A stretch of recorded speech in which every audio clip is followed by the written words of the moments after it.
Here's another sweet potato slip update. I'm just trying to show you my layout here with the jump start lights and how I have them set up.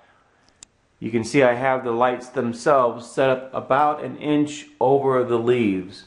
That way the plants are getting as much light as possible and it's as bright as possible. And you can see they are at a slight angle simply because this plant over here is higher than that plant over there.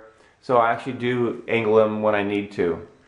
So I'm going to move the lights out of the way now just so we can see a little bit better the plants. Of course, as I mentioned earlier, and I'll have links below for these items in case you want to get them to start your indoor plants. I also have the planting heat mat down here, which these plants and tomatoes and peppers really like to get started. And many seeds, if not all, like a nice warm soil to get started in. So I'm keeping the water warm in here, keeping the lights bright, and these plants are thriving. Another very important item that I have here is this watering can. I'm in here watering these plants at least once a day because they go through so much water. And I think it has to do with the mixture of the heat coming off the heating pad and all the roots that the plants have that are absorbing the water to grow. Some of these plants have been here for weeks and they're getting a little wilty. I think it's just because they're ready to get into the soil. So it's time to get them out in the garden where we can give them the weekly feed so that they can grow healthy and strong.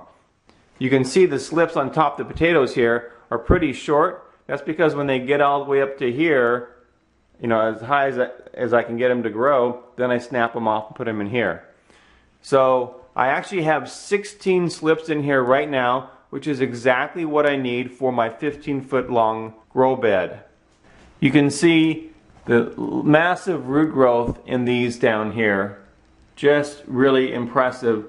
Simply in not chlorinated water, but Berkey filtered water. I'll have a link to our Berkey water filtered video in case you're interested in having beautiful filtered, purified water wherever you live to drink and to cook with, and also for your plants. But there's no chlorination in this water. I think that makes a difference too. And the plants are just loving it. These plants here have been in here for just a few days. You can see this one here has been longer than this one because of the amount of roots it has. But anyway, they're doing really well. It's really not much work other than watching them, picking off any aphids that get on there, and keeping them watered. So really the next step is to get them outside in the garden. I have all the slips I need. I may let these slips here stay in the water for maybe another week or two, but I really think it's time to get these slips out into the soil. So I'll do that here in the next week or two. So the next time you see an update, most of these slips will probably be outside in the grow bed.